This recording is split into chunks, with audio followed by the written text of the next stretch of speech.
So, good evening student. So, as of now in the syllabus which is heat transfer, we have seen up to fins. After that next topic is Heisler chart. Okay, this is a new word. Okay, Heisler actually he is the scientist who have found one relationship for transient heat conduction, how the system is performing when the heat load is varying and also the temperature distribution is varying. So, we have studied already that steady state heat conduction and unsteady state heat conduction. Steady state heat conduction or heat transfer is the temperature variation will not be there with respect to time, that is steady state heat transfer. Unsteady state heat transfer in the sense there is a temperature variation with respect to time, that we have seen in the previous session. Now here today we will discuss about first topic, Heisler chart. What is this Heisler chart? Actually this is a very simple topic. Okay, in this what it is saying us, this chart is basically a relationship between temperature and time of any object. Suppose for example I am taking this pen as one system. Okay, I am heating this pen at one end. What will happen? Thus heat will start transfer from this end to this end.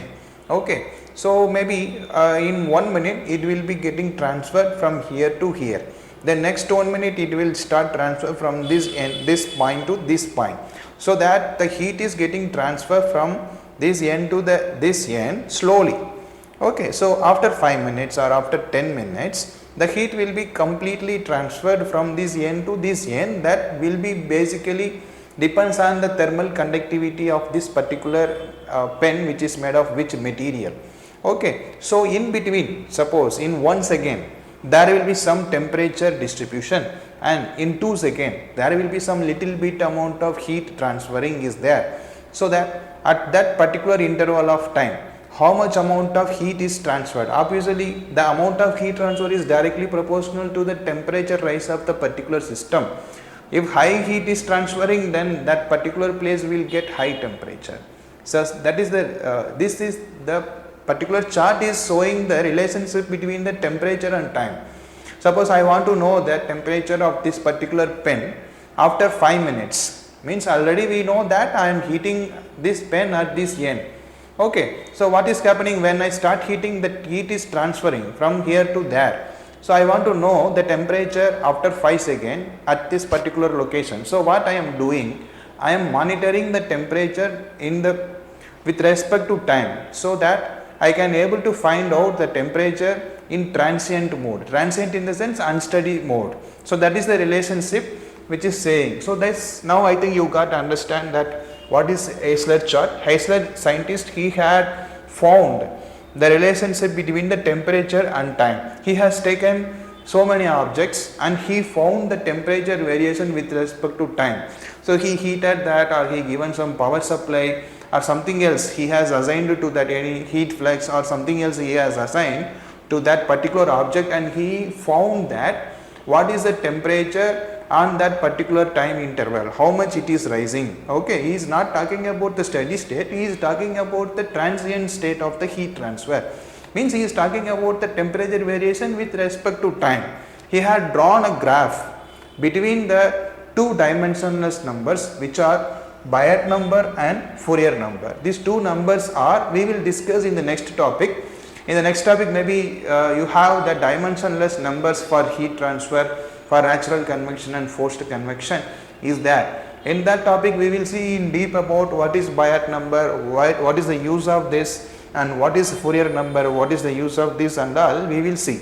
But this is most important sentence. Sometimes I seen this question in some competitive examination. Heisler chart is drawn between two numbers. What are the two numbers? Which are, one is Bayes number and Fourier number. We will discuss what is Bayes number, what is Fourier number further. But this question I have seen in one of the question papers which asked in GATE examination. The Heisler drawn a plot between the graphical analysis he has done between what are the two dimensionless numbers, which are, one is Bayes number and another one is Fourier number. Actually he has drawn a graph. He has taken Okay, in y axis there is a temperature variation, okay, that is the theta variation, and in x axis he has taken Bayes number or Fourier number. Okay, so he has drawn a graph between the temperature variation with respect to these two dimensionless numbers. Okay, so this is a Heisler chart, and it is used to solve transient heat transfer problems by taking into consideration both internal and external resistance. What is this? It is mainly used to solve, we will solve at last after completion of this theory and understanding about the topics, we will start solving the numerical problems. Meanwhile, I will give you some formulas also to solve the numerical problems. Okay, heat transfer is easy subject, we can easily score good marks in this particular unit, don't worry. So that while solving the numerical problems, we will use this type of chart, Heisler chart. This is mainly used for not steady state heat transfer, it is useful for transient heat transfer problems. Okay, so into consideration of both internal and external resistance. What is internal resistance? What is external resistance? It is, here you are electrical engineer, so resistance in the sense you don't think like it is electrical resistance. We are talking about a thermal point of view. In thermal point of view, it is a thermal resistance that we have already seen in one of the previous topics, like what is the electrical analogy, like thermal resistance means what? Thermal resistance means what? What is thermal resistance? It is offering the resistance to the flow of heat. Okay, in that, what is internal resistance and what is external resistance? Suppose you consider this as one system, this is one system I am taking for temperature measurement. Okay, now initially I am keeping this system at uniform temperature, means the temperature of the whole system is at uniform, it is not varying. That is the condition where we should use the Heisler chart. This is one of the important conditions to use the Heisler chart. First condition is temperature or initial temperature of the body or system should be uniform. Suppose let us assume the initial temperature of the body at 30 degree Celsius. I want to know, I am fixing that initial temperature of the system or body at 30 degree Celsius, that is first condition. So that what I am doing, I am going to measure the temperature of the body with respect to the time. Suppose first I am starting the measurement. Okay, how this temperature of the body will rise? When I supply externally some heat to this body. So as I already told you, heat is directly proportional to the rise of temperature, that is delta T. If you give more heat, then there will be more rise in the temperature, right? So I am supplying some amount of heat. For example, I am supplying a heat here. Okay, so I am supplying some heat.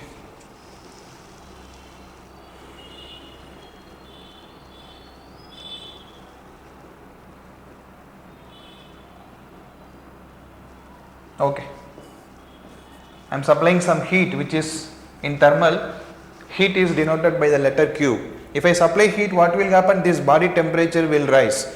I want to know the temperature after 30 minutes.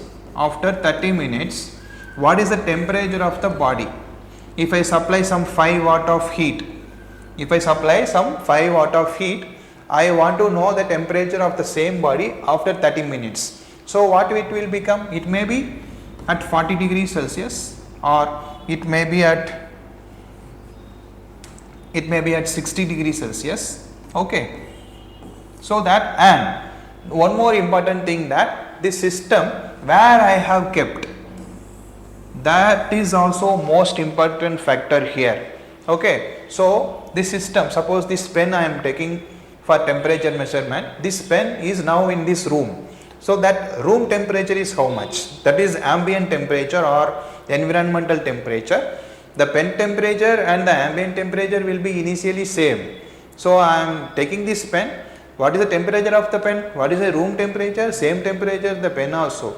At same temperature the pen is also at the same temperature only. Suppose if I supply the heat externally, then what will happen? Room temperature will remain same.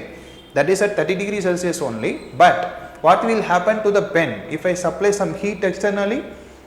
What will happen? This body temperature of the pen will rise. Okay, as we have already discussed, what is a heat transfer? Heat always transfer from higher temperature of the body to the lower temperature. When I heat this pen, this temperature of the pen will rise and the heat will transfer from here to air.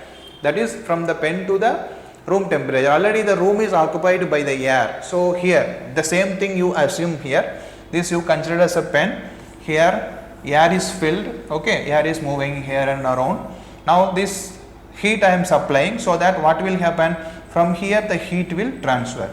Means from higher temperature to lower temperature. Let us take the room temperature is 28 degrees Celsius. Now it is rising to like, now this at 40 degrees Celsius after half an hour. Then what will happen? The heat will transfer from here to the ambient. So when it transfer from here to here, there will be some resistance in the air, that is called as external thermal resistance or convective resistance.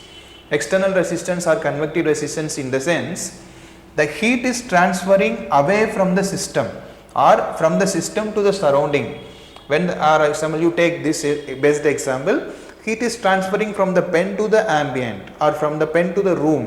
When it is getting transferred from the pen to the room, what is happening? There will be some resistance on the air or on the surface of the pen. Air will offer some resistance to the flow of heat. So that resistance is called convective resistance. So this Heisler scientist, he has taken this resistance also into calculation to find out how much this temperature is rising. And also one more thing is that internal resistance. What is internal resistance means? The body itself, it has some resistance to offer that is offering for heat. The body is offering some resistance to the flow of heat. The body itself, it has inside. It has inside. That is called as internal resistance or conductive resistance. That we already discussed. Conductive resistance, the formula is R equal to L by Ka. Convective resistance, the formula is R is equal to 1 by Ha. So that you please note down these formulas and all we will use while we solving the numericals. So that the best important thing, the most important thing in the heat transfer is you have to understand how the heat is transferring inside the system and how the heat is transferring outside the system. Always inside the system the heat is getting transferred through conduction only. Suppose this pen is there, from here to here it is happening inside this pen only, so that is called as a conduction. Suppose the heat is transferring from the pen to the room, what is happening? So from the solid medium to the fluid medium heat is transferring. Whenever there is a heat transfer between two mediums which are solid and fluid, then that type of heat transfer is convection. Okay, so what he does, he has taken both internal resistance and also external resistance for the calculation of the body temperature of any object. He has found by considering both internal and also the external resistance. After finding out, he has done some experimental work. So he has found some temperature of the so many objects like rectangular object, hexagon object, polygon object, so many shapes he has taken, and he found the temperature of the particular body. Okay, by considering the internal and external convective resistances. Okay, and then he had drawn a graph. He had plot a graph. Okay, in that he shown that with respect to the two dimensionless numbers, what are that? Bayes number and Fourier number. Okay, how the temperature is varying. So for your better understanding time being, I am telling, after doing this or after completion of this experimental thing, he had shown the results graphically. So in graph he shown that how the temperature is varying or what is the temperature gradient with respect to time by considering internal and external thermal resistance. This is how the Heisler had been done some experimental work and given us this how the temperature is varying. So this is about Heisler charts. Okay, now we will move into the next topic. Okay, thank you.